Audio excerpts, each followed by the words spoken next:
Senhoras e senhores, muito boa tarde. Daremos início, neste momento, a mais uma edição do Círculos de Diálogos. Hoje, o papel do incidente de resolução de demandas repetitivas, INDR, na prática judiciária. Em função das restrições sanitárias ainda impostas pela pandemia de Covid-19, o Judiciário Potiguar optou por realizar esta solenidade no modo híbrido. Círculos de diálogos, o fomento do imprescindível debate entre os agentes do sistema de justiça. É muito comum a crença de estarmos ilimitadamente aptos ao enfrentamento cotidiano de novas ou nossas profissões, que, por serem habituais, já estariam inseridas naturalmente em nosso dia a dia e já não seriam merecedoras de aprimoramento. No entanto, no mundo jurídico, seja nos tribunais, nos escritórios de advocacia, nas promotorias, defensorias ou em departamentos jurídicos de empresas e instituições, por mais que estejamos profissionalmente preparados, sempre há novos desafios e, para seu enfrentamento, uma habilidade é fundamental: a boa comunicação. Contribuir para a democratização do acesso à justiça através de uma comunicação direta, transparente e de fácil assimilação pelos sistemas tecnológicos, sem prejuízos jurídicos ou sociais, é a proposta do Círculo de Diálogos, implantado pela Vice-Presidência do Tribunal de Justiça do Estado do Rio Grande do Norte, com a parceria firmada entre a vice-presidência desta corte com a Ordem dos Advogados do Brasil, seccional do Rio Grande do Norte, e os vários veículos de comunicação deste estado. O Círculo de Diálogos está em sua 9ª edição e, para brilhantar essa edição, teremos nesta tarde a participação especial do Dr. Marcelo Ornelas Mattiori, do Supremo Tribunal Federal, que nos brindará com o papel, ou a palestra, o papel do IRDR na prática judiciária. Agradecemos a colaboração contínua do Dr. Marcos Aurélio Santiago Braga e do Dr. Miley God, da diretoria da ESA, pela OAB do Rio Grande do Norte, dos juízes auxiliares da vice-presidência, especialmente os juízes Fábio Ataíde e Rádia Caiane.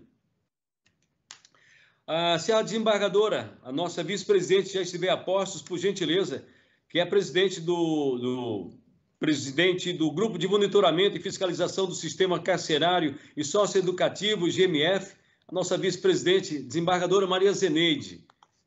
Se já puder se pronunciar, fique à vontade, desembargadora. Dada a impossibilidade, a gente já começa com a nossa juíza Rádia Caiane Holanda de Alencar, que vai dizer algumas breves palavras até que a gente consiga se conectar com a desembargadora. Então, eu inicio aqui saudando a todos e a todas que estiverem aqui presentes. Eu quero dizer da minha alegria, dupla alegria, que é tanto tratar do tema IRDR, que é um tema extremamente relevante, é um tema de segurança jurídica, é um tema de isonomia, e isonomia no trato dos casos iguais é, na verdade, justiça, né? É isso que a gente precisa. Uma ferramenta importantíssima, a gente tem que tratar, eu conversava agora há pouco com o doutor Marcelo, a gente tem que tratar a demanda em massa com ferramentas de massa, e a gente tem que focar o nosso artesania, né, o nosso tratamento artesanal naquela demanda que exige que seja julgado realmente caso a caso. Então, o IRDR assume essa função de extrema relevância e daí a nossa alegria. Só para contextualizar aqui no Estado, eu queria trazer ao doutor Marcelo e aos presentes a informação de que hoje nós temos, de 2016 para cá, 54 IRDRs que tramitaram no Estado.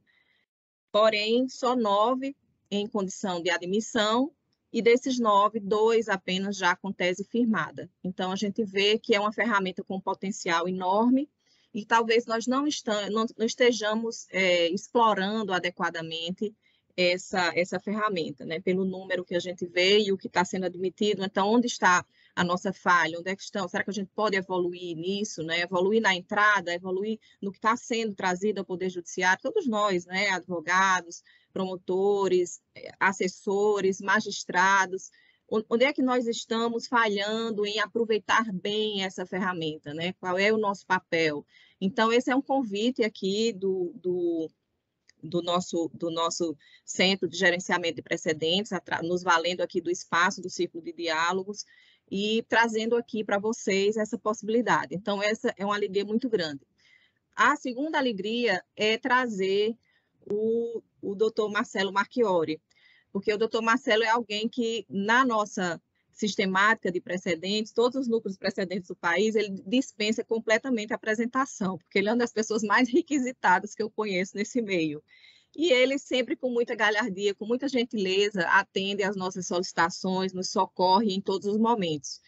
Então, eu nem vou me estender aqui na minha fala, porque a palestra dele é tão boa, eu já tive a oportunidade de assistir duas, viu, doutor Marcelo? Gostei, adorei ambas. Então, assim, sei que se eu falar muito, eu estou privando os demais da sua fala. Isso não é justo. Eu vou apresentar o currículo do palestrante, vocês vão perceber, só pelo currículo, que a gente teve todo o cuidado de trazer uma pessoa excepcional na matéria para trazer esse assunto para vocês. Então, o doutor Marcelo Marchiori é mestre em Direito pela Universidade de Brasília, é oficial de Justiça Avaliador Federal do STJ, e atualmente ele exerce o cargo de secretário de Gestão de Precedentes do Supremo Tribunal Federal.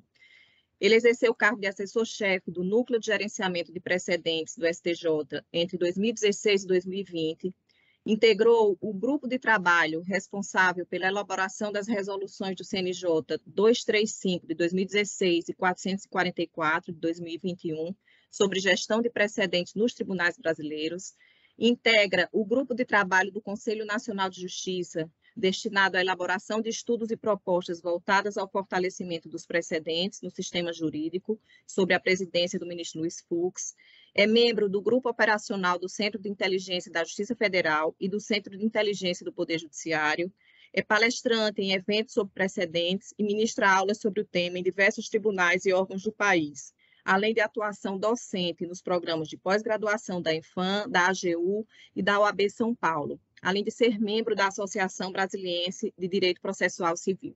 Então, como os senhores podem verificar, nós talvez não tivéssemos ninguém no país mais habilitado para trazer o tema aqui para a gente. Seja muito bem-vindo, doutor Marcelo. Com essas palavras eu o saúdo e lhe passo a palavra. Muito obrigado, Rádia. Você aumentou muito a minha responsabilidade agora, depois de belas palavras e gentis palavras. Muito obrigado por tudo. Reitero os cumprimentos à doutora Rádia, ao Tribunal de Justiça do Rio Grande do Norte, na pessoa da desembargadora, vice-presidente Zeneide, que está aqui na nossa sala virtual. Cumprimento também o doutor Fábio, o doutor Hamilton, do NUGEP NAC. Cumprimento também todos os membros da OAB, os advogados da OAB do Rio Grande do Norte, e parabenizo muito o TJ do Rio Grande do Norte e a OAB por essa parceria para esse projeto importantíssimo do ciclo de diálogos. Esse ciclo de diálogos, ele traz assuntos sempre muito interessantes, assuntos relevantes, não só para o Poder Judiciário do Rio Grande do Norte, mas para a sociedade. Então, a gente tem que identificar também a atuação do Poder Judiciário como a atuação do Estado. E a gente não consegue separar isso. Então, é uma atuação que nós acompanhamos muito bem a atividade legislativa e executiva do Estado. Devemos também acompanhar muito de perto a atuação jurisdicional, fechando nossos três poderes, fechando o nosso Estado. Rádia, eu preparei uma apresentação focando mais os aspectos práticos do IRDR, trazendo não tanto o aspecto muito técnico. Claro que é impossível, porque falar de IRDR, vou explicar melhor aqui daqui a pouquinho, mas é um assunto técnico e eu vou tentar de tudo trazer de uma forma bem mais fluida, uma forma para identificar a grande eficiência e por que devemos utilizar mais essa ferramenta.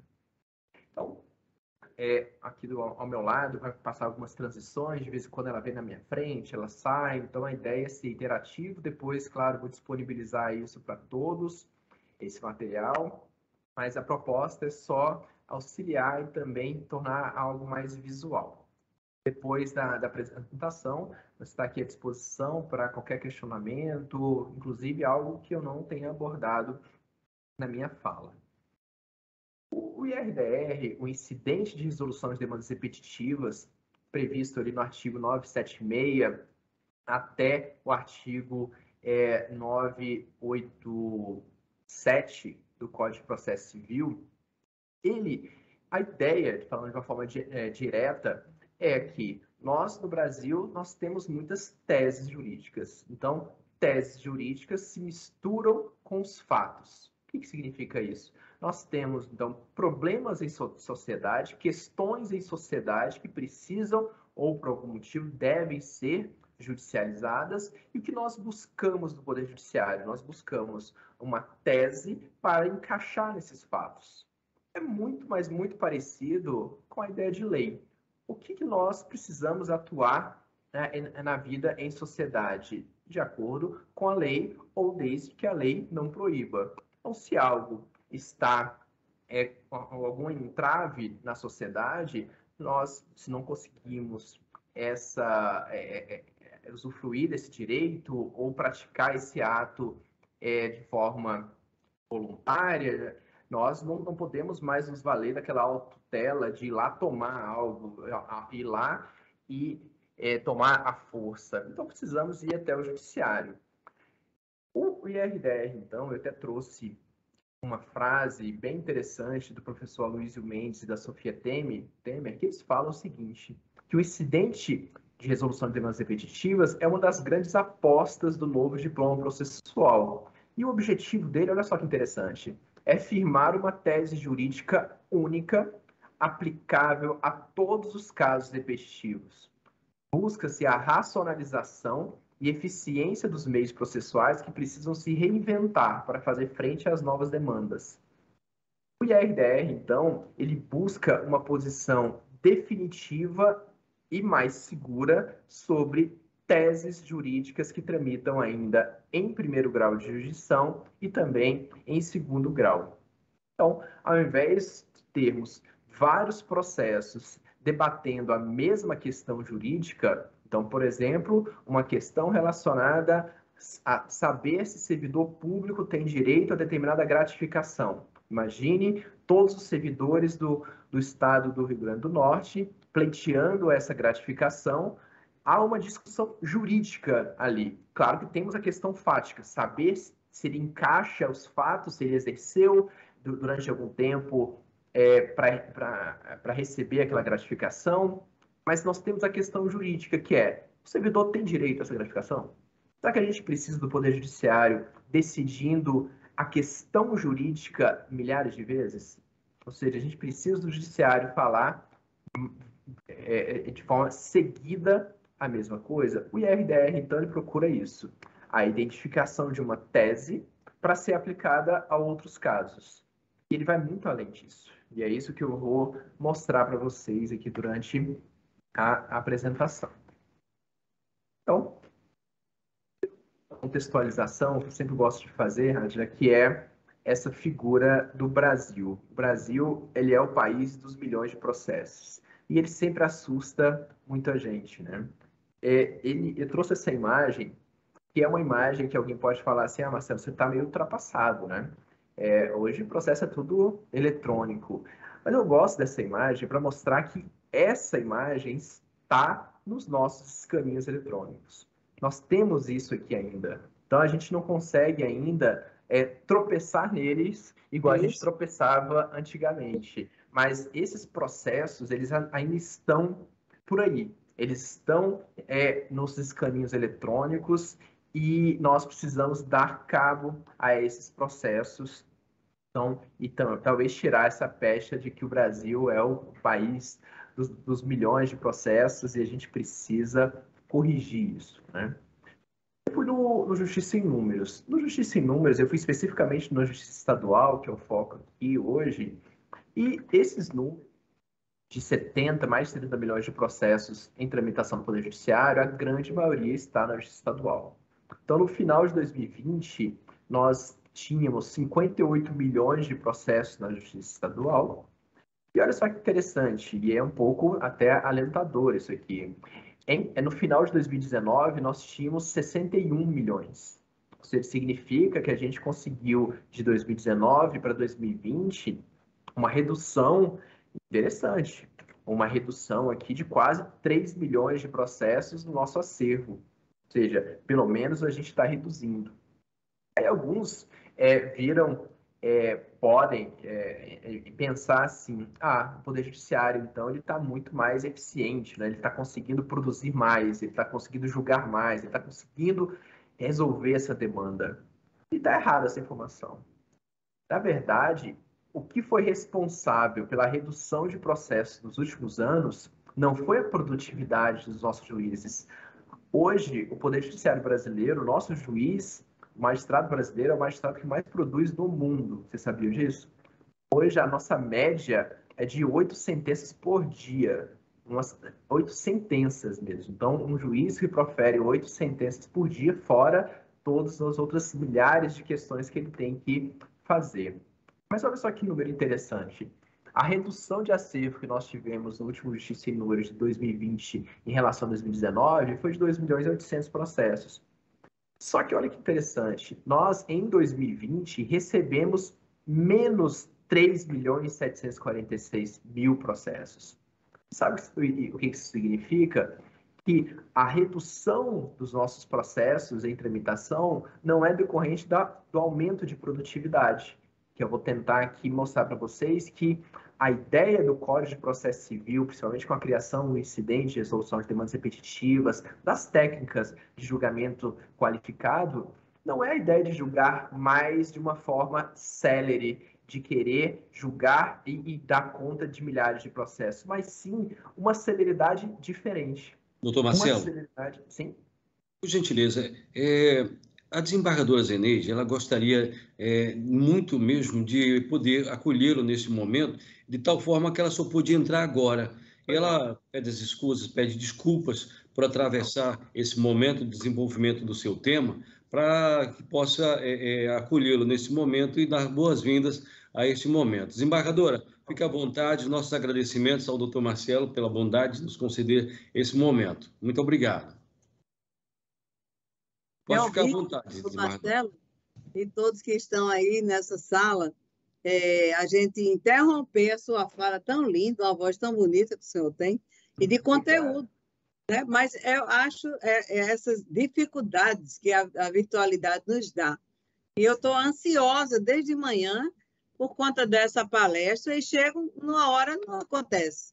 Mas eu queria dizer que a nossa vice-presidência, com tratando apenas desse IRDR, nós chamamos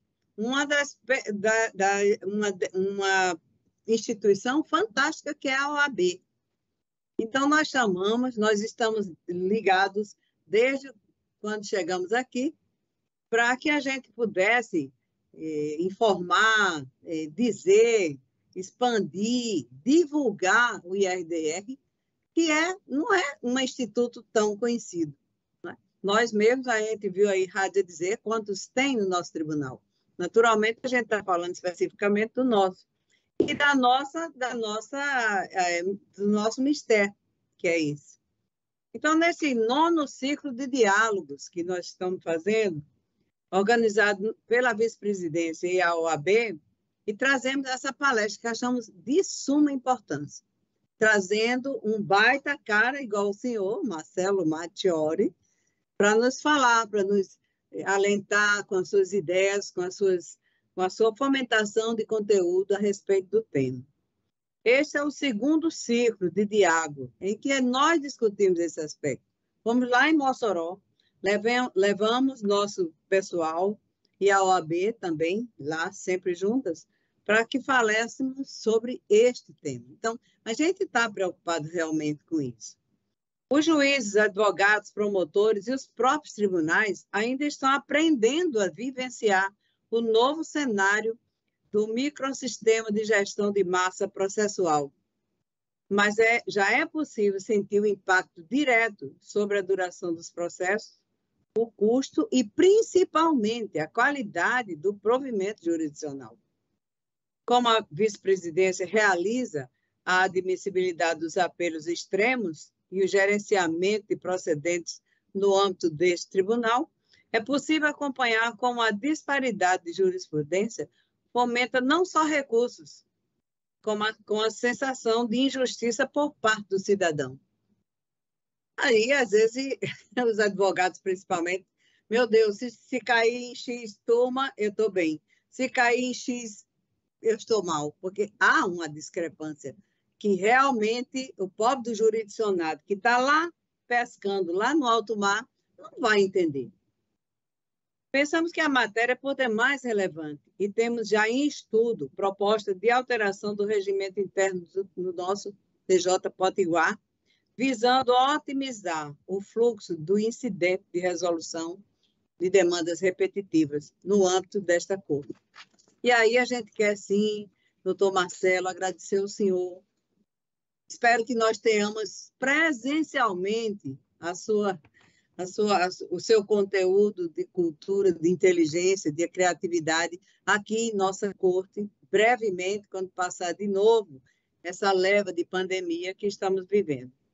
Uma obrigada bem grande, porque assim que foi entrado em contato com Sua Vossa Excelência, o senhor atendeu o nosso apelo para que a gente possa crescer um pouco com as suas ideias, com o seu falar. Muito obrigado, que a gente possa realmente, para quem está nessa sala, tirar as dúvidas ou colocar mais. E é isso que a gente quer, né? A gente tem uma discussão de ideias contradizentes que a gente tem que unificar esse questionamento. Pois muito obrigada. E aqui estamos, desculpe interromper, mas eu sei exatamente a palavra que o senhor ficou no final para me dar, porque eu estava agoniada para dar as boas-vindas, não só ao senhor que veio, que está aí, mas todos que estão nessa sala. Muito obrigada, até mais tarde. Desembargadora, eu que agradeço. Nossa, grande prazer ouvir isso mesmo, saber que o Tribunal de Justiça do Rio Grande do Norte está muito interessado nesse assunto, inclusive procurando medidas internas para alterar o seu regimento interno, para alterar procedimentos. Então, só parabenizo mesmo. É uma grande honra estar aqui e eu considero, desembargador, uma requisição, viu? Então, na hora que chegou o convite, na hora eu falei, e agora estou identificando uma outra requisição, que é ir presencialmente até Rio Grande do Norte. Então, essa vai ser melhor ainda, viu?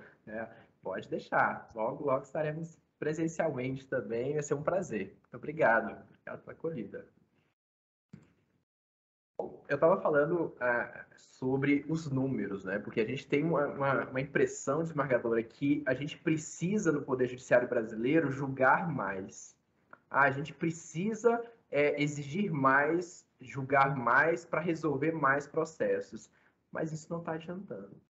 Isso não está adiantando e os números mostram. Eu peguei só esse aqui da Justiça Estadual, que é mais flagrante ainda, mostrando que o que está mesmo impactando em redução de processos em andamento, infelizmente ainda não um número ideal, mas é a redução de novos casos. Ou seja, nós precisamos resolver, e eu vou falar muito isso, resolver o problema e não resolver casos. Então, não é só resolver casos, nós temos que resolver problemas. E com isso, olha o que aconteceu em 2020, a produtividade dos nossos magistrados, ela caiu. Claro que nós, em 2020, tivemos o problema da pandemia, então teve esse agravamento. Mas retornamos a uma taxa de produtividade pelo menos 8 anos, mas mesmo assim conseguimos reduzir o nosso acervo, que é importantíssimo a gente reduzir. Nós já tivemos 100 milhões de processos no país. Nós hoje falamos em 70 milhões, é uma conquista. Então, o que eu quero mostrar para vocês aqui é a importância de focar a diferença entre produtividade e racionalidade. A ideia, com a sistemática de precedentes, em que o incidente de resolução de demandas repetitivas, ele é hoje, desembargadora e Rádia e colegas, uma ferramenta essencial nesse nosso modelo de precedentes baseado em julgamentos por amostragem. Então, a ideia de separar a produtividade e racionalidade com essa ideia de resolver processos, ao invés de resolver processos, resolver o problema, está muito relacionado a dois aspectos. Ao aspecto da definitividade e o aspecto do conhecimento. A definitividade é o Poder Judiciário, você proferiu uma decisão e essa decisão ela deve extrapolar ali aquele caso subjetivo, implementando pautas de conduta em sociedade. E eu vou mostrar isso. E o conhecimento é algo relacionado a qual é a posição do Poder Judiciário. Por exemplo, quando eu falei um caso fictício de policiais militares, de servidores, né, acho que foi de servidores públicos do Estado do Rio Grande do Norte, pleiteando uma gratificação. Qual que é o posicionamento do Poder Judiciário sobre isso? E a desembargadora falou, dando um exemplo mais geral, tem alguns advogados que eles olham o problema que é em que se cai numa turma de uma forma, se cai numa câmara de outra forma, se cai, né, em determinado desembargador é outra forma. Isso é horrível. A gente não sabe, a gente não tem a previsibilidade. Essa imagem eu acho bem interessante, que mostra assim, o jurisdicionado confiando no Poder Judiciário. Alguns desembargadores falam que o Poder Judiciário, as pessoas confiam muito no Poder Judiciário, por isso que demandam muito. Mas para essa confiança, o Poder Judiciário também tem que transparecer esse aspecto da definitividade, que é você não tem direito a essa gratificação em ponto. Ou você tem direito a essa gratificação e acabou. Não um aspecto relacionado à possibilidade de ter ou a impossibilidade de ter. Isso não pode ser admitido. Então, nessa primeira parte introdutória, mostrando mais esses aspectos, mas eu gostaria agora de mostrar um caso prático em que a gente, utilizando o IRDR, primeiro não utilizando o IRDR, aí eu contextualizo bem, é isso que eu gostaria de mostrar para vocês entenderem bem a lógica do IRDR, e outro, utilizando o IRDR. Há uma tese jurídica que chegou até o Supremo Tribunal Federal, que era uma discussão seguinte: incide imposto de renda sobre juros de mora relacionado a pagamento de remuneração em atraso. Então, vamos contextualizar melhor. Servidores do Estado do Rio Grande do Norte, eles tiveram um pagamento, vamos imaginar, 10 mil servidores receberam um valor em atraso, e desse valor em atraso, como qualquer negócio jurídico, ele precisa, então, de juros de mora e também correção monetária. Sobre os juros de mora, incide ou não incide imposto de renda? Aí imaginem, a Receita Federal, que cabe cobrar esse imposto de renda, ela vai administrativamente fala, incide. Isso é um caso real. Esse aqui é o tema 808 do Supremo, que a gente vai chegar nele ainda. Então, a Receita Federal fala, incide. Então, na prática, o que ela vai fazer? Na hora da gente implementar isso na folha de pagamento dos servidores, a administração pública vai descontar e repassar esse valor para o governo federal, lógico, com todas as compensações aqui. Os servidores, então, esses 10 mil servidores, eles entendem, não, eu acho que não é devido. Sem o IRDR, então, o que vai acontecer? A gente vai ter uma avalanche de processos, porque nós vamos ter que ter 10 mil processos veiculando essa questão jurídica. Nós sabemos, claro, que poderia ser uma ação coletiva também, então pode reduzir de 10 mil para 5 mil, de 10 mil para 6 mil. Uma questão a gente vai precisar de milhares de processos, e olha só que interessante, Rádia, para discutir a tese.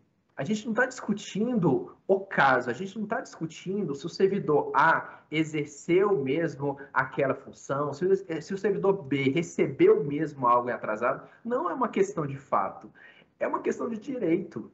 É uma questão de direito em que a gente vai decidir 10 mil vezes só nesse exemplo que eu trouxe. E a gente tem que visualizar que essa questão, imposto de renda sobre o valor recebido em atraso para o servidor público, não tramita somente no estado do Rio Grande do Norte. Nós precisamos também enxergar isso além das nossas fronteiras. É óbvio que é uma questão que tramita nacionalmente. Então, acontece em outros locais. Bom, vamos chegar milhares de processos vão ser distribuídos e ali eles vão ser julgados em primeira instância. Coloquei esse magistrado aqui nessa imagem assim, um pouco cansado, mas para mostrar aquela ideia, ele vai ter que proferir decisões repetitivas padronizadas que, infelizmente, chegam ao que eu chamo de uma guerra de modelos. Porque como vai ser a mesma questão jurídica, o juiz, e isso é natural que aconteça, o juiz afogado de tantas demandas repetitivas idênticas, o que ele vai fazer? Ele vai criar modelos. Ele vai criar modelos falando assim, quando vier essa questão jurídica relacionada ao imposto de renda sobre valores recebidos em atraso, o modelo de sentença, ou seja, o que eu vou julgar é esse. Isso não vai acontecer. Os advogados também vão ter o modelo de petição inicial. Os advogados vão ter o modelo de petição de apelação. E aqui há uma grande, e eu coloco até como certa, recorribilidade repetitiva. Ou seja, esses 10 mil processos que tramitaram em primeira instância vão chegar até o tribunal de segunda instância por meio da apelação. Fora, lógico, outros incidentes. Então, chegando esses 10 mil processos, que vai acontecer também, milhares de processos para ser julgada, repito, a tese jurídica que a gente está discutindo. A gente não está decidindo a vida de cada um. A gente ainda está decidindo a tese. Não é ainda se ele tem direito ali, lógico que julgando o processo, vai julgar a tese e os fatos, mas a gente quer saber qual que é a tese. E eu vou mostrar como isso impacta.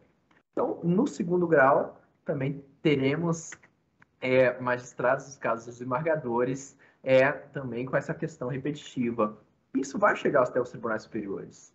A recorribilidade repetitiva também é certa para os tribunais superiores. Por que é, nesse caso específico? O imposto de renda ou vai estar no Código Tributário Nacional ou vai estar na Constituição Federal. Ou seja, se os servidores ganharem, vamos dizer que o Tribunal do Rio Grande do Norte fale 10 mil vezes, não incide imposto de renda.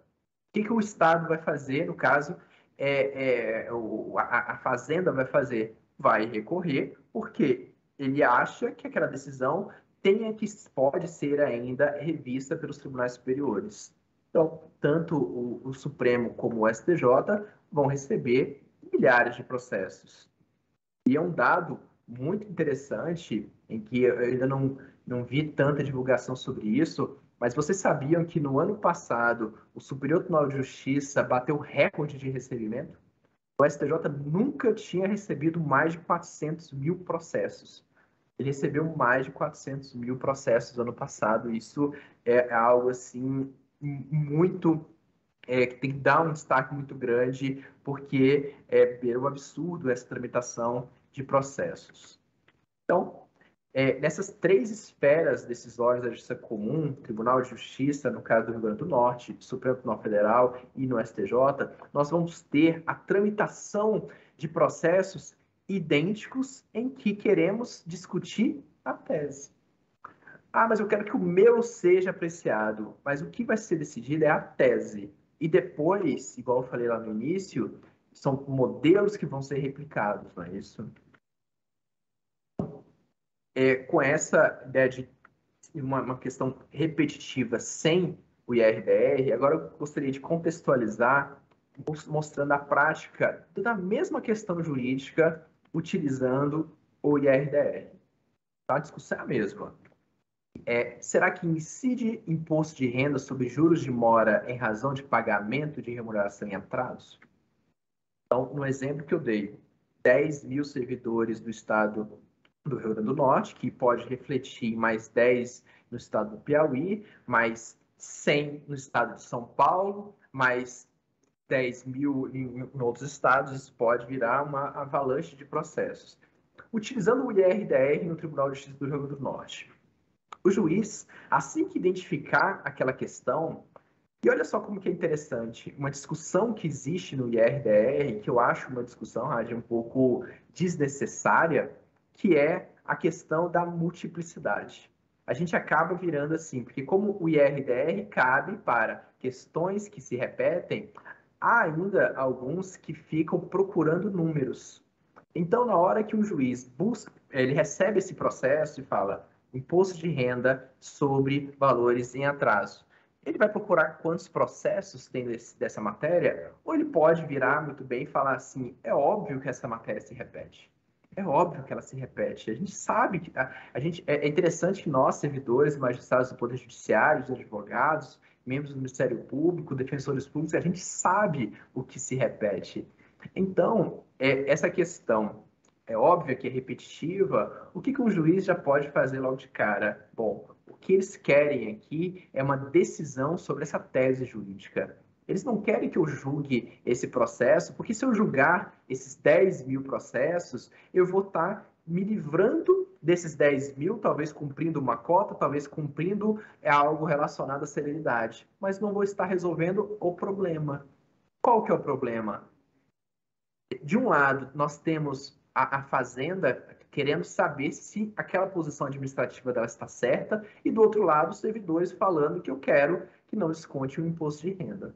Então, utilizando o IRDR, nós teremos ainda um número de novas ações, de petições iniciais feitas aqui para os advogados, só que nós teremos não aquela pilha de processos. Nós teremos a seleção de um processo, ou dessa questão, e a suscitação de um incidente de resolução de demandas repetitivas para o Tribunal de Justiça. Então, o juiz, ele não vai analisar aqueles 10 mil processos, ele vai paralisar aqueles 10 mil processos. É claro, Marcelo, mas os 10 mil não vai para um juiz só. Não, mas todos os juízes que chegam àquela matéria, eles vão paralisar aquela tramitação. E, chegando até o tribunal analisando que é sim uma questão repetitiva, é sim uma questão que encaixa principalmente no artigo 976 do Código de Processo Civil, o que ele vai fazer? Ele vai admitir aquele incidente de resolução de demandas repetitivas para quê? Para julgar uma tese. Ele vai, então, definir, o Tribunal de Justiça do Rio Grande do Norte, qual que vai ser a definição para que os juízes apliquem aquele caso e resolvam o problema e não só processos. Uns falam, Marcelo, mas o IRDR, isso leva muito tempo. Imagina, são 10 mil processos em andamento, o juiz vai ter que instaurar um IRDR, os desembargadores no tribunal vai ter que admitir esse IRDR e depois julgar esse IRDR. Leva muito tempo. Por que leva muito tempo? Vocês já pararam para pensar? Isso aqui poderia ser muito rápido, isso aqui poderia ser muito célere. Ele poderia ser essa indicação chegando até o tribunal, poderia, a desembargadora já alertou sobre isso, de ter uma priorização, uma alteração regimental sobre isso, para que esse IRDR ele tenha uma priorização na sua admissão. Esse IRDR também ele tem uma tramitação mais séria para o julgamento da questão jurídica. O que é instruir um IRDR? A instrução de um IRDR é uma questão de direito, não é uma questão fática. Vocês não vão precisar, em regra, claro, salvo tiver alguma coisa relacionada se o magistrado entender, mas é uma questão jurídica. A gente não precisa de perícia, não precisa de testemunha, não vai precisar de instrução probatória. Nós vamos precisar o quê? Ouvir as partes. Claro, a gente tem que ampliar, sim. A gente tem que chamar amicus curiae para falar também sobre essa tese para auxiliar os magistrados nessa elaboração. Então, o tempo não é um problema. O problema vai ser a priorização que daremos para esse caso que vai resolver o problema. E o IRDR, mesmo julgado pelo Tribunal de Justiça do Rio Grande do Norte, como é uma questão, e eu peguei essa questão aqui mesmo de propósito, é uma questão sobre imposto de renda, ela toca ou no Código Tributário Nacional ou ela toca na Constituição. Ou seja, o Tribunal de Justiça do Rio Grande do Norte ele não é o tribunal competente para dar a última palavra sobre essa interpretação. Então, vai ter recurso. Marcelo, então teve um problema, porque se vai ter que chegar até o Supremo, até o STJ, é um problema. Não é um problema, eu acho que é uma solução. O IRDR definido, nós saberemos qual que é a posição do Tribunal de Justiça do Rio Grande do Norte, e é o TJ do Rio Grande do Norte virando para os tribunais superiores falando assim, Tribunal Superior, essa aqui é a minha posição. Estou certo? Estou errado? diga para mim e também diga para o Brasil inteiro. Porque na hora que o STJ analisa um recurso especial no mérito contra um IRDR, ele vai decidir não só para o Rio Grande do Norte, vai decidir para o Brasil inteiro. O STF é a mesma coisa. Então, a recorribilidade para o Supremo e para o STJ, pessoal, ela é uma recorribilidade extremamente qualificada. Eu coloco essa imagem aqui porque ela representa muito bem essa recorribilidade contra um IRDR. Um recurso especial ou um recurso extraordinário contra um IRDR, acontece isso aqui nos tribunais. Ele é totalmente destacado dos outros. Teve uma expressão que eu achei um pouco forte, mas eu acho correta, da vice-presidência do Tribunal Regional Federal da Terceira Região ao admitir um RE contra um IRDR, que ele falou o seguinte: esse RE em IRDR, ele vai chegar até o Supremo Tribunal Federal, ele não vai chegar naquela vala comum de processos. Ele vai ser diferente, e ele é diferente. Ele vai ter uma tramitação totalmente destacada aqui no Supremo Tribunal Federal, uma atuação destacada no Superior Tribunal de Justiça, e será afetado a essa sistemática ou da repercussão geral ou do recurso repetitivo, e a decisão vai valer para todo o território nacional. Ou seja, aqui a gente vai resolver o problema e não resolver o caso. Interessante. Os impactos disso. Há uma discussão ainda teórica que ela é muito prática, que é a diferença entre precedente e jurisprudência. Eu não preciso entrar nesses detalhes. Mas o precedente, eu falo para vocês que ele tem um aspecto definitividade. Por exemplo, eu sei qual que é o entendimento do TJ do Rio Grande do Norte em determinada questão, porque é o IRDR número 8. E o aspecto confiança. Há a confiança, que é aquela pessoa pulando no trapézio lá, que eu sei que eu não preciso ajuizar uma ação, porque eu já sei qual que é o resultado que eu terei. Eu terei a previsibilidade. Então, a gente consegue visualizar isso melhor. A gente consegue saber onde está pisando, não pisando em algo no escuro. Então, eu listei aqui 4 grandes impactos, já finalizando a minha fala, para depois responder as perguntas dos colegas, mas esse ponto eu acho que é fundamental do IRDR e ainda pouco compreendido. Olha só que interessante. Em relação à recorribilidade extraordinária, a gente vai conseguir identificar de uma forma muito precisa a quem cabe dar a última palavra sobre aquela questão. Eu acabei não falando, mas sobre essa questão do imposto de renda sobre juros de mora, valores em atraso, é o tema 808 do Supremo, é uma questão constitucional. Então, cabe ao Supremo Tribunal falar sobre essa questão. Eventuais recursos extraordinários nem chegaram mais ao Supremo. Eles não chegaram mais. Então, nós saberemos qual que é a posição, conseguimos visualizar isso mais claro, né? Há uma atividade relacionada à administração pública muito interessante, que é o reconhecimento de que não adianta continuar naquele processo. A AGU, inclusive, ela tem portarias, a 487 e 488, em que ela autoriza os advogados da União, a Procuradoria Federal, a Procuradoria da Fazenda Nacional, a reconhecer a procedência do pedido, a não contestar mais, a não recorrer, a desistir já dos recursos, desde que tenha segurança de que aquela decisão.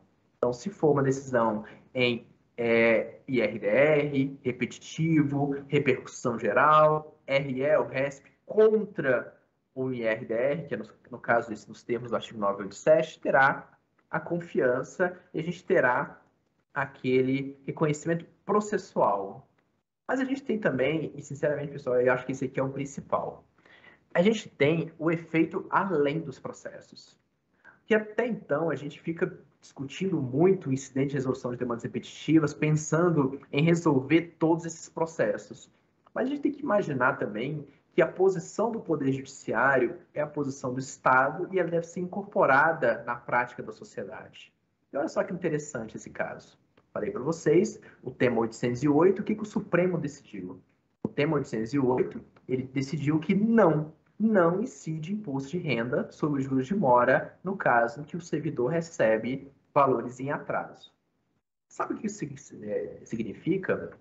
Que o Supremo, ele pegou ali o artigo 153.3 da Constituição, interpretou ele, complementou ele.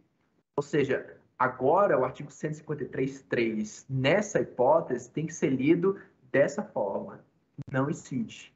Claro que ele é mais amplo, mas ele, nesse ponto específico, é essa a interpretação. E sabe o que isso significa? Que a Receita Federal tem que mudar sua postura. E vai mudar sua postura. Então, a partir de agora, do tema 808, a Receita Federal mudou sua postura.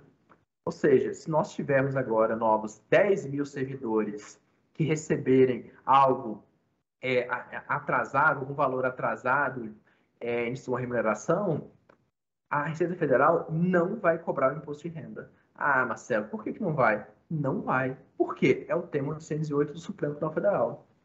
Haverá aqui uma mudança de postura, porque nós agora temos na pauta de conduta da sociedade brasileira essa interpretação dada pelo Supremo Tribunal Federal. É o que a ministra Ellen Grace chama da lei do país.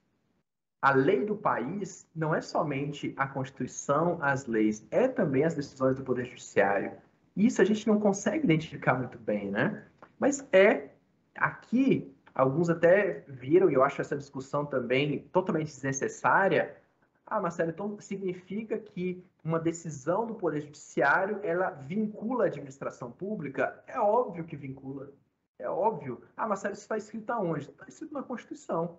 A separação de poderes, essa separação de poderes, ela não é tão separada dessa forma que a gente identifica. Se nós temos o Supremo Tribunal Federal falando que não incide imposto de renda sobre juros de mora, Receita Federal se adeque.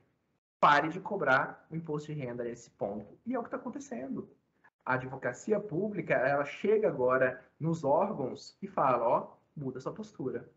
O Supremo, o STJ, quando decide uma questão contrária, por exemplo, ao INSS, a alguma autarquia, eles alteram o seu procedimento. Alteram desde que seja, claro, num precedente firme, estável, que é um precedente qualificado.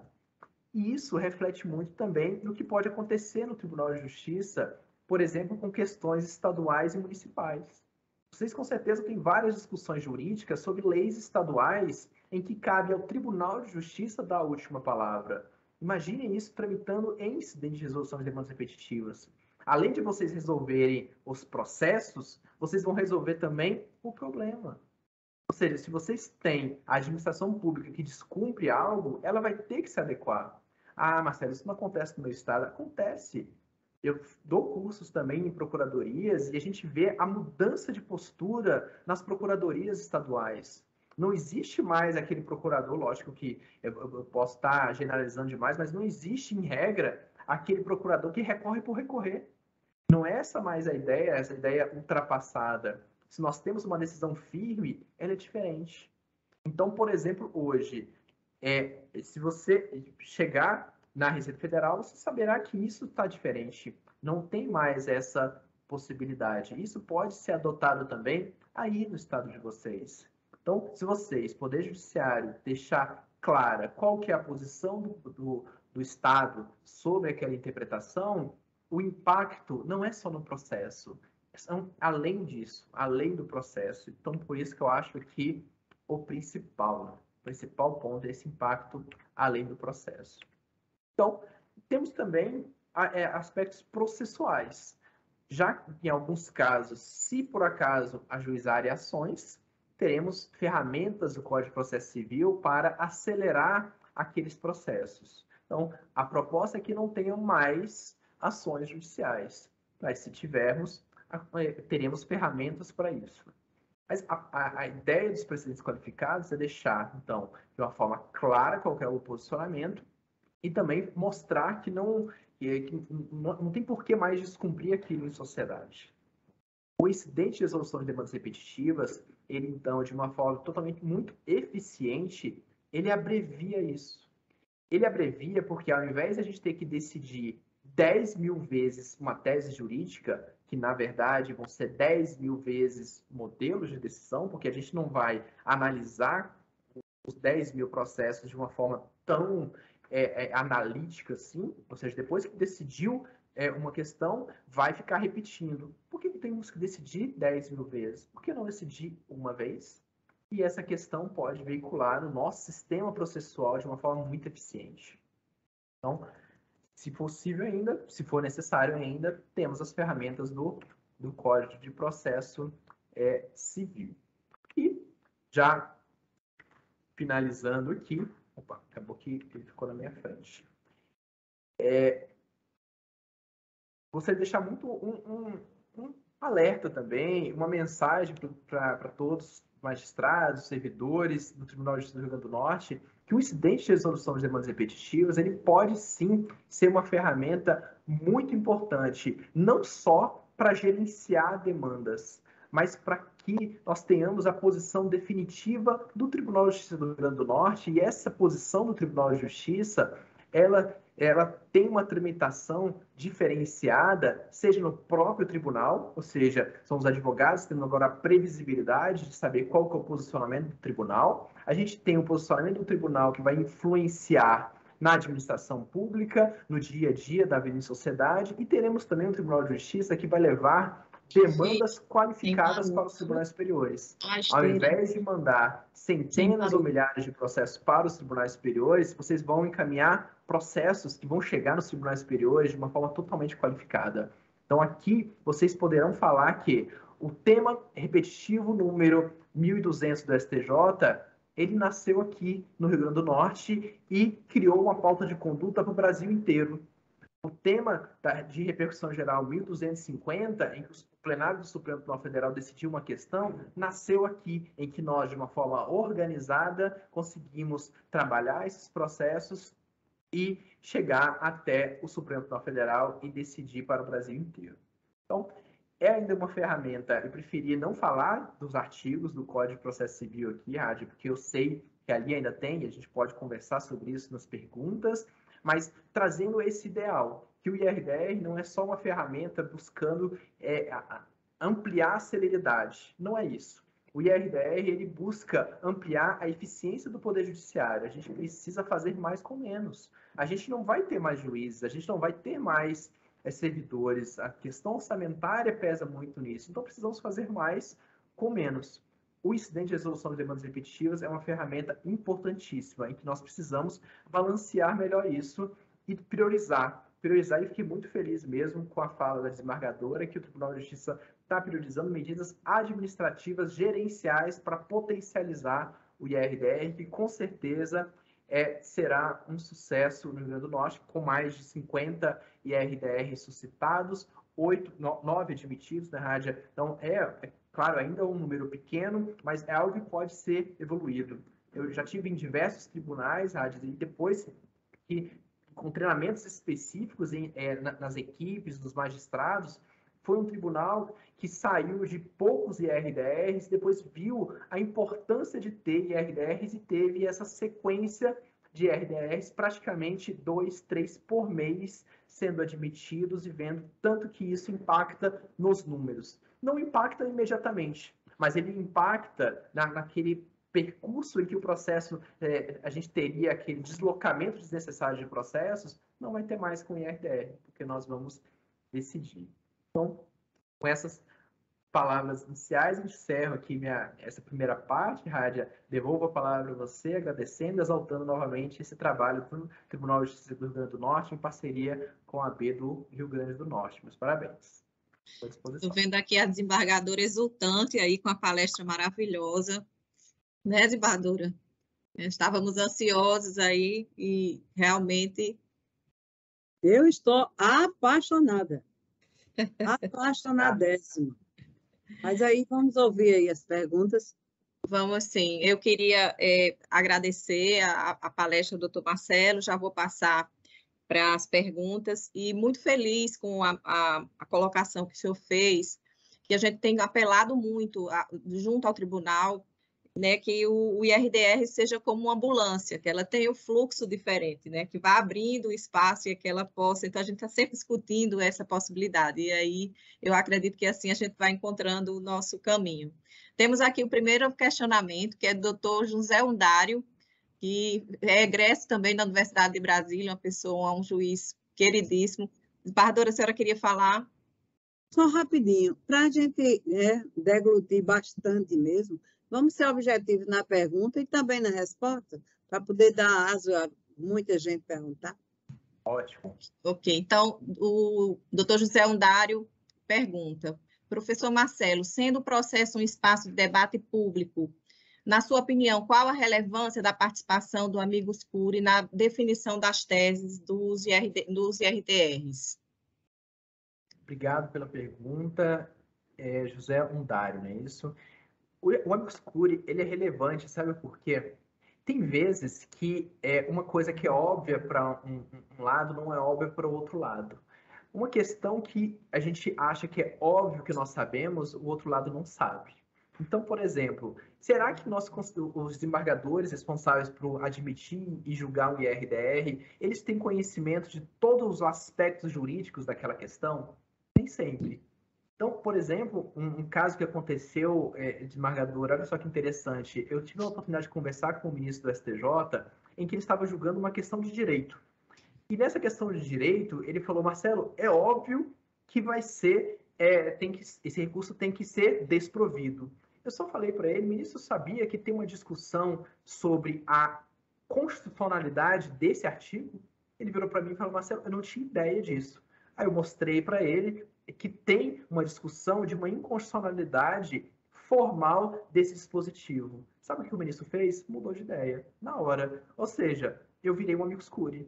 Então, o Amicus Curiae, a relevância do Amicus Curiae na questão jurídica é levar esses aspectos que ali a parte talvez não poderia levar. Então, vira e mexe, nós admitimos IRDR, repetitivo e repercussão geral, em que o recorrente, ele pode ser um hipossuficiente. E o hipossuficiente que eu estou falando não é uma pessoa pobre, mas um hipossuficiente que não tem condições, e nem deve ter mesmo, de contratar, por exemplo, um grande especialista na área.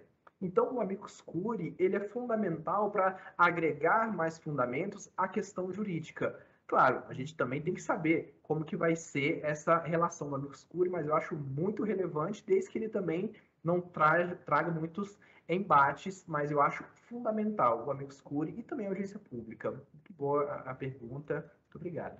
Estou aqui com a pergunta de Andressa Borges, e ela pede ela diz que já leu jurisprudências que falam sobre revisões de tese, certo? Essa possibilidade, ela teria um prazo? Qual seria o momento e os requisitos para revisar uma tese?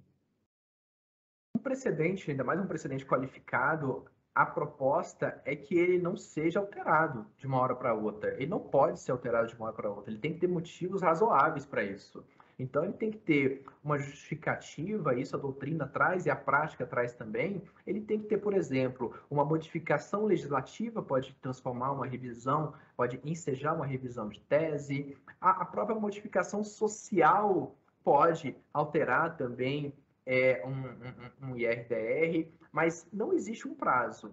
O que é esperado que um IRDR ele tenha uma estabilidade longa, mas pode ser, né, Rádio, que amanhã saia uma lei e modifique aquele IRDR, ou que nós tenhamos, e nós tivemos em 2020, uma alteração social muito relevante que altere a própria conduta da sociedade. Eu gosto de um exemplo em que, nos anos 50, aqui no Brasil, se você chegasse numa praia, uma mulher chegasse numa praia de biquíni e visse uma placa, proibido o uso do biquíni, o que seria nos anos 50 essa placa? Seria, então, proibido o uso do biquíni, vou me vestir. Hoje, em 2022, se uma mulher chega na praia e vê uma placa proibido o uso do biquíni, o que significa isso, desembargadora? Que é uma praia de nudismo. Olha o tanto que é diferente, não é? Olha o tanto que a gente mudou socialmente. Antes era vestir, agora é despir. Então, eu coloquei esse exemplo para mostrar que a alteração, uma revisão de um precedente qualificado, ele exige uma mudança social relevante. Não pode ser um desembargador que mudou de ideia. Não pode ser um desembargador agora que ele integrava um colegiado e mudou, foi para lá, aposentou um e chegou um novo que quer mudar. Então, não é dessa forma. Claro que nós podemos também ter a ideia de um precedente injusto, Mas isso tem que ser muito bem trabalhado. Então, respondendo diretamente a Andressa, um IRDR, uma repercussão geral, um repetitivo, ele precisa ter estabilidade, o que não é imutabilidade. Vai depender do caso, mas a proposta é que não tenha muitas alterações. Salvo engano, o Superior Tribunal de Justiça revisou até agora nem 10 repetitivos. Então, de mais de 1.000 temas repetitivos, o número do STJ deve estar em torno de 10 revisões, ou seja, tem que ser algo bem pontual. Obrigada pela resposta. Temos aqui o doutor Paulo Maia, que é colega integrante do Centro de Inteligência, trabalho de destaque aí no Centro de Inteligência, e ele pergunta qual o papel dos centros de inteligência na sugestão de instauração dos IRDRs. O CIG, quer dizer, o Centro de Inteligência do Rio Grande do Norte, já sugeriu 2 IRDRs ao TJ que aguardariam a admissão. Qual seria o seu posicionamento em relação a isso? Paulo Maia é o esposo de Rádia? Não, é outro Paulo. Eu já confundo, meu Deus. Não, o Paulo Maia, ele é muito famoso, né? O Paulo Maia sim, ele tem um trabalho brilhante no Centro de Inteligência, um trabalho destacado nacionalmente. Eu fui induzida a erro, olha aqui. Não, o Paulo Maia faz um trabalho fantástico no Centro de Inteligência, ele foi o relator da nota técnica do Centro de Inteligência sobre demandas predatórias, o que repercutiu isso no Brasil inteiro, foi inclusive aderido por todos os centros de inteligência do país. Conheço, inclusive, nós estávamos pessoalmente há 2 semanas atrás em evento lá em Belo Horizonte. Cumprimento o Paulo Maia, muito bom ter você aqui. O Centro de Inteligência, eu já, inclusive, falei algo específico sobre isso. O Centro de Inteligência, junto com o NUGEP, ele tem um trabalho fundamental de sugerir temas de IRDR, porque ele consegue ali, como que o Centro de Inteligência trabalha, para quem não conhece, com prevenção de demandas e também com gerenciamento de precedentes. Nem sempre a prevenção de demandas é possível. Tem questões que ela vai ser judicializada. Não tem como a gente chegar, por exemplo, para o Estado do Rio Grande do Norte e falar, não ajuiza uma ação. Não, às vezes a gente vai precisar mesmo organizar, gerenciar essa formação de precedentes. O Centro de Inteligência e também o Núcleo de Gerenciamento de Precedentes, ele tem um papel de destaque na identificação desses casos, principalmente casos que se repetem, casos problemáticos, e por meio de notas técnicas, ele pode sugerir aos desembargadores a admissão desse IRDR. E olha o tanto que é bacana isso. Um desembargador ele pode usar toda a fundamentação da nota técnica já no seu voto de admissão do IRDR. Ou seja, ele já vai estar totalmente amparado com questões fáticas sobre aquele tema, o que está impactando. Então, eu acho fundamental a sugestão, e isso é um trabalho diário, inclusive. No Centro de Inteligência da Justiça Federal, o Paulo sabe bem disso, lá nós sugerimos já diversos temas de repercussão geral e repetitivo. Sugiro até a leitura do um dos últimos temas do Supremo, que é o tema 1219. Foi um tema que iniciou no Centro de Inteligência. Então, o Centro de Inteligência, ele traz algo que é mais difícil para os desembargadores identificarem. Ele traz a questão como está acontecendo no Estado, apresentando isso aos desembargadores. Então, acho muito interessante o trabalho do Centro de Inteligência, inclusive com a identificação de processos, de uma forma bem facilitada para chegar a esse IRDR. Então, é fundamental, Paulo.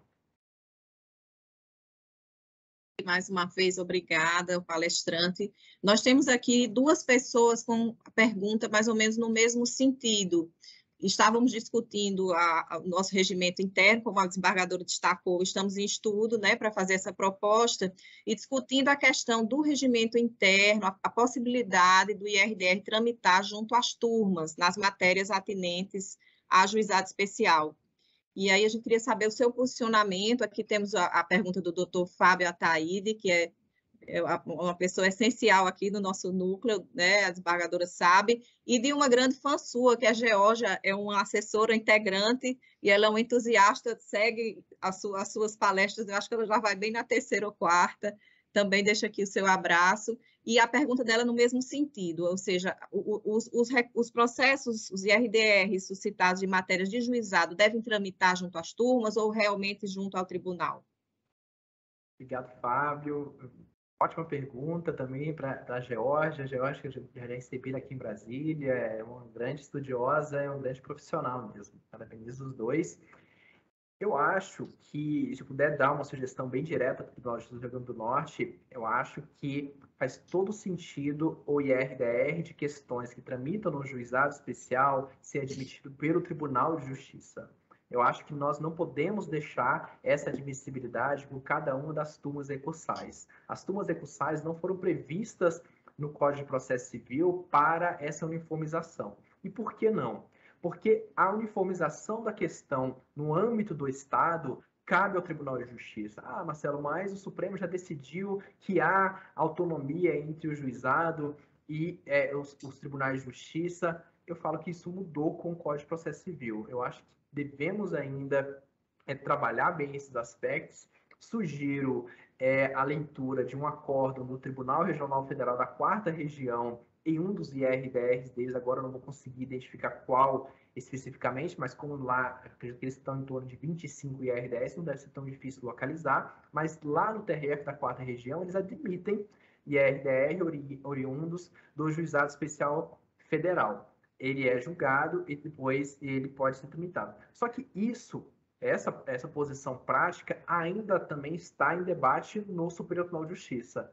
O STJ já aceitou IRDR no Tribunal de Processos do Juizado. Só que, recentemente, nós tivemos uma decisão da Corte Especial em que houve a rejeição para esses casos. Por quê? Como o processo tramita no juizado, o que tramitará no tribunal será somente uma tese. O STJ rejeitou o recurso especial contra essa tese, mas eu acho que ainda tem campo para ser deliberado. Então, por exemplo, o TRF da 2ª Região já declarou a inconstitucionalidade do artigo 978, parágrafo único, que fala que o IRDR seria causa piloto. Eu concordo inteiramente com o TRF2, que ali há mesmo uma inconstitucionalidade formal e material. Então, eu acho que essa discussão ainda está acesa, principalmente por conta dessa discussão. Mas, não falando diretamente, eu acho que tem que ser no Tribunal de Justiça, mas ainda temos esses desafios processuais a serem enfrentados, que o STJ já aceitou, mas também recentemente rejeitou essa possibilidade. Mas eu acho que sim, tem que tramitar no Tribunal de Justiça. Ok, eu agradeço mais uma vez. Doutor Marcelo, nós encerramos aqui, além das diversas manifestações de parabenização, de elogios à palestra que eu transmito aqui ao senhor. Eu lhe passo a palavra para se despedir. Se quiser fazer mais alguma colocação, fique à vontade. Não sei se a desembargadora também vai querer falar depois, mas inicialmente o senhor pode ficar à vontade. Obrigado, Rádio. Só mesmo agradecer e exaltar mesmo essa iniciativa. Eu acho que precisamos de mais iniciativas como essa, precisamos de mais eventos, treinamentos específicos, porque muitas vezes um simples diálogo pode destravar muitas questões. Eu sou fã do trabalho dos núcleos de gerenciamento de precedentes, do Centro de Inteligência, tanto da Justiça Federal como da Justiça Estadual, por conta disso, porque nós podemos conversar, podemos identificar meios para destravar situações que pareciam insuperáveis, e a gente consegue superar. Então, é bem interessante, eu parabenizo muito a iniciativa, a vice-presidente, a doutora Maria Zeneide, você, Rádia, doutor Fábio, Geórgia, estou vendo aqui o Hamilton, vários colegas que colocaram aqui no chat, a Cádia também, que esteve aqui em Brasília, ainda quando estava lá no Superior Tribunal de Justiça. Parabéns e sempre contem comigo. Se vocês precisarem, e eu vou cobrar a desembargadora aquela visita ao Rio Grande do Norte, aí, a cidade de Natal, vai ser maravilhoso. Mais maravilhoso a gente vai achar no dia que o senhor vier. Mas eu queria agradecer assim, muito, muito por essas ilustrações, até pelas ilustrações que o senhor trouxe. Que coisa fantástica. Mas para dizer uma obrigada, eu queria que nosso querido Fábio, nosso juiz, doutor Marcelo, nós estamos assim num contexto onde tem todos interessados, aliás, todos entusiasmados. É uma equipe que nós encontramos lá na corregedoria, na vice-presidência. Encontramos, não, fizemos. e essa toda respira entusiasmo. Por isso que foi falado aí desse pessoal, mas todos são assim. E eu gostaria que você, Fábio, agradecesse e, assim, fizesse uma coisa sintética do que já fizemos com relação a esse assunto. Boa tarde, Marcelo, parabéns. Fico muito feliz com sua vinda aqui. Você, na verdade, nunca saiu daqui da vice-presidência. Marcelo faz parte do dia a dia. Nós temos, inclusive, um espelho, a sua atividade, né, junto à gestão de precedentes, se tornou um espelho nacional e, evidentemente, um espelho para o Rio Grande do Norte. A nossa turma aqui, nós nos reunimos também nas sextas inteligentes, e agora nós fizemos uma transferência para as terças inteligentes. Toda terça inteligente a gente faz o mesmo, discussão. Nós temos uma extensa família de estagiários e a desembargadora ela incentiva soluções criativas. Me parece que a gente teria que buscar soluções criativas justamente onde estão essas soluções criativas. E você é uma dessas nossas fontes de soluções criativas. A desembargadora ela tem buscado, criou juntamente com outros tribunais a Rede Nordeste de Cooperação, é a primeira Rede Nordeste de Cooperação. O trabalho da Vice-Presidência do Tribunal de Justiça já é em cooperação com o TRF e com os tribunais de justiça. Nós já fizemos aqui mesmo no Rio Grande do Norte ações conjuntas, né, mutirões conjuntos de Justiça Federal e Justiça Estadual, os juízes homologando processos que são casos semelhantes. Então, a experiência de Paulo Maia aqui presente no Centro de Inteligência também é uma experiência criativa, a busca de mecanismos, né? A todo momento nós estamos aprendendo a viver com essa nova realidade de demanda de massa e os desafios são muitos, né? Já estamos estudando criar núcleos mistos, né, de Justiça 4.0, com juízes do trabalho, juízes estaduais e juízes federais, a partir dessa rede Nordeste. Nós estamos agora, né, fazendo a interligação do PJE com o sistema, o Banco Nacional de Precedentes. O PJE agora que está se interligando com o nosso sistema no GEPNAC, e em breve vamos interligar eu sei que eu não queria nem tomar mais o seu tempo, mas se você pudesse falar de alguma coisa a respeito desse Banco Nacional de Precedentes, né? Nós elaboramos o Plano Nacional, não sei se está na sua alçada de conhecimento, né? Existe um prazo de 120 dias. Se você poderia falar alguma coisa a respeito desse Banco Nacional de Precedentes e o que vai mudar a partir do Banco Nacional de Precedentes na política de gestão de precedentes no Brasil. Perfeito. Não são ótimas iniciativas, então nós do Rio Grande do Norte mesmo está na vanguarda mesmo. Então eu já sabia de algumas iniciativas, mas foi bem interessante ouvir outras, inclusive essa da rede dos tribunais do Nordeste, muito interessante e tem tudo para ser muito efetivo mesmo. Sobre o Banco Nacional de Precedentes, a proposta com a resolução 444 do CNJ, em que eu atuei juntamente aqui também com a Aline Carlos Dourado, que está com a gente aqui, o Júlio Sisson, do Supremo, a doutora Ana Aguiar, foi todo um trabalho em parceria Supremo, CNJ, com os tribunais.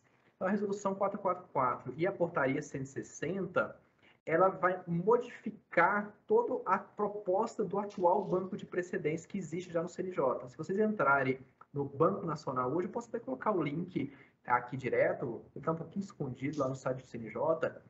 O banco hoje, Fábio, ele busca muito dados estatísticos. Então lá eu sei, por exemplo, quantos IRDRs tem no país. Tem em torno de 500, 600 IRDRs no país, 9 no Rio Grande do Norte. Eu sei lá também quantos IACs, incidente de ação de competência, quantos efetivos. Mas na hora de fazer uma busca textual, que é o que a gente está acostumado quando a gente quer buscar uma jurisprudência, por exemplo, já é uma ferramenta que não foi feita para isso. Então, se eu for buscar lá, eu gostaria de saber se um tributo incide na base de cálculo de outro tributo. Não tem como a gente pesquisar porque a ferramenta não foi feita para isso. A proposta com esse novo banco de precedentes é trazer, além de dados estruturados numéricos, dados textuais. Então, a gente trazendo dados textuais, Fábio, aí o limite é, sei lá, o céu aqui. Por quê? Primeiro, a gente pode trabalhar com funcionalidades de pesquisa de jurisprudência. Então, a gente pode, talvez, daqui a pouco tempo, ter tudo centralizado num local só. Porque hoje, para eu saber se tramita uma questão, vamos dizer, direito civil sobre RDR, eu tenho que ir em cada um dos tribunais. Hoje não dá uma recuperação muito precisa. Lá a gente vai ter. Então, imagine um juiz que ele vai poder pesquisar. Será que essa questão, existe um precedente qualificado sobre essa questão? Existe uma repercussão geral, um repetível, um IRDR em algum lugar? Ele vai centralizar isso num lugar único.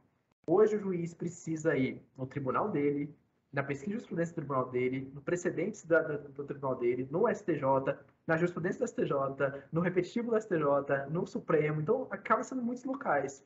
E também, com os textos estando numa base única, há um gigante potencial para a utilização de ferramentas de inteligência artificial. Porque a gente vai ter um repositório com mais, além de súmulas também, que vai ser precedentes qualificados, repetitivos, IRDR e repercussão geral, as súmulas também vão poder misturar isso tudo e fazer classificações. Quem sabe em breve, Fábio, você já não receba um processo em primeira instância em que o sistema já lê a petição inicial e já te sugere que aquela petição é o tema 500 do Supremo Tribunal Federal. Ou seja, você já vai poder decidir uma improcedência liminar do pedido sem citar o réu. Porque aquele ali é o tema, e inclusive verificar com o advogado por que ele entrou com aquela ação. Se já é o tema 500 da repercussão geral, cadê a distinção? Cadê a superação? Então, é esse aspecto que o Banco Nacional de Precedentes ele busca mudar de um aspecto muito estatístico para um aspecto textual, em que a primeira iniciativa será transformar em uma pesquisa fidedigna de julgamentos, para depois o céu é o limite, podendo chegar a ferramentas de tecnologia avançadas, igual a inteligência artificial, e não é difícil, Fábio, não é difícil. Chegaremos lá. Fico muito feliz com a resposta, porque a gente também está começando a usar a inteligência artificial, né? Então, eu acho que combinar a inteligência artificial com o Banco Nacional de Precedentes vai realmente, efetivamente, né, mudar a realidade do sistema de precedentes no país. Parabéns. Obrigado.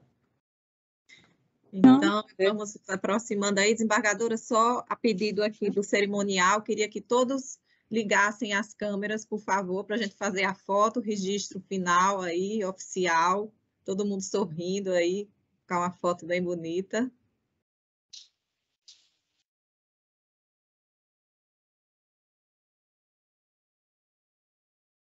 Então, acho que deu tempo. Acho que deu. Então, eu me despeço. Não sei se a desembargadora ainda quer falar. A desembargadora quer fazer a despedida? Feliz demais, viu, doutor Marcelo? Muito feliz. Eu apenas ouvia falar, mas a gente, quando ele vê, a gente sabe que tem um conteúdo, o tamanho desse marzão que está aqui do nosso lado, o Oceano Atlântico, de conhecimento. Eu acho, sim, que esses diálogos, essa ideia que nasceu dos nossos servidores, principalmente de Fran e Hamilton e os demais, teve assim, essa característica de conhecimento que a gente não tem dimensão. Acho, sim, que a gente deve explorar o nosso querido Marcelo, já que ele se propôs, né? Eu sou uma coisa horrorosa. Proponha, já estou pedindo. Já estou convidando a gente ver até outros aspectos que a gente possa crescer numa tarde aqui em Natal, bem ensolarada, bem linda, para quando o senhor chegar, ver as nossas tardes ou as nossas manhãs com um marzão aí bem azulzinho e o céu também azul hoje, em comemoração até esses conhecimentos todos que a gente tem. Eu a partir de mim, quando cheguei aí, que me deparei com esse assunto na vice-presidência, eu mesmo fiquei com uma interrogação bem grande aqui. E aí fui aprendendo, fui vendo, fui verificando. Além de todos que fazem a vice-presidência, eu tenho aqui Flavinha, que é do meu outro gabinete, que realmente a gente discute bastante para que a gente cresça, porque tudo que a gente faz, doutor Marcelo, a gente pensa naquele que está lá. Meu Deus, se for para X turma, eu estou frito, como a gente diz aqui no Nordeste. Então, isso não pode acontecer. Nós temos que dar, olha, aquela imagem, pelo amor de Deus, eu quero que alguém me dê aquela imagem. Que coisa fantástica, aquela ali no circo. Então, muito obrigada, fique com Deus, muita saúde, muita disposição e muito entusiasmo para todos nós. Até a próxima. Obrigado, até a próxima. Forte abraço a todos, uma boa tarde.